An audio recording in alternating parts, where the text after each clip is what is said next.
চিংড়ি মাছ খেতে খুবই সুস্বাদু। কম কাউকেই খুঁজে পাওয়া যাবে যে চিংড়ি মাছ পছন্দ করেন না। ঘরোয়া পদ্ধতিতে বেশ কয়েকটা জিনিসপত্র দিয়েই বানিয়ে ফেলা যাবে অসাধারণ চিংড়ি ভুনা। তাই আর দেরি না করে দেখে ফেলুন আজকের রেসিপি। আসসালামু আলাইকুম, আমি ইফাত। এখানে মাঝারি সাইজের 300 গ্রামের মতো চিংড়ি মাছ নিয়েছি।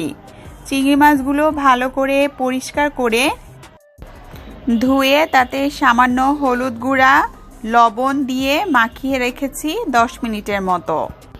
চিংড়ি ভুনায় আরও লাগছে হলুদ গুঁড়া, মরিচ গুঁড়া হাফ চা চামচ, ধনিয়া গুঁড়া হাফ চা চামচ, আদা বাটা, রসুন বাটা হাফ চা চামচ, নারিকেল বাটা 2 চা চামচ ও তেজপাতা। এবার চলে যাচ্ছি মূল রান্নায়। চুলায় একটি পাত্র বসিয়ে তেল দিলে তেল সামান্য গরম হয়ে এলে তাতে মাখানো চিংড়ি মাছগুলো দিয়ে দিচ্ছি। মাছগুলো এপিট ওপিট করে দুপাশই সমানভাবে বাদামি রং হয়ে আসা পর্যন্ত ভেজে নিচ্ছি। এ পর্যায়ে চিংড়ি মাছগুলো তুলে নিচ্ছি একটি পাত্রে এবং মাছ ভেজে রাখা তেলেই রান্না হবে বাকি অংশ, আর কোনো বাড়তি তেল ব্যবহার করছি না। দিয়ে দিচ্ছি তেজপাতা, গোটা জিরা সামান্য, পেঁয়াজ কুচি হাফ কাপ। পেঁয়াজের রং হালকা বাদামি হয়ে এলে দিয়ে দিচ্ছি আদা বাটা হাফ চা চামচ, রসুন বাটা হাফ চা চামচ, হলুদ মরিচ গুঁড়ো সামান্য পানিতে ভিজিয়ে তা দিয়ে দিলাম।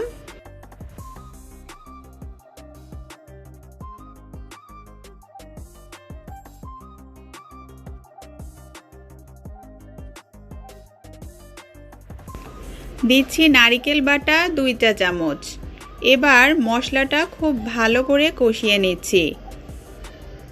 মশলা কষানো যত ভালো হবে রান্নাটা ততটাই মজাদার হবে। দিয়ে দিচ্ছি কাঁচামরিচ, লবণ পরিমাণ মতো। এবার দিচ্ছি ভেজে রাখা চিংড়ি মাছগুলো দিয়ে আরও কষিয়ে নিচ্ছি 2 থেকে 3 মিনিট। দিচ্ছি 2 টেবিল চামচের মতো পানি। সবশেষে দিয়ে দিচ্ছি ধনিয়া পাতা সামান্য। চিংড়ি মাছের সাথে মশলাটা মাখা মাখা হয়ে এলে এবং পানি শুকিয়ে তেল উপরে ভেসে আসলেই হয়ে যাবে দারুণ মজাদার চিংড়ি ভুনা। রান্না হয়ে গেলে নামিয়ে একটি সার্ভিং ডিশে তুলে নিচ্ছি।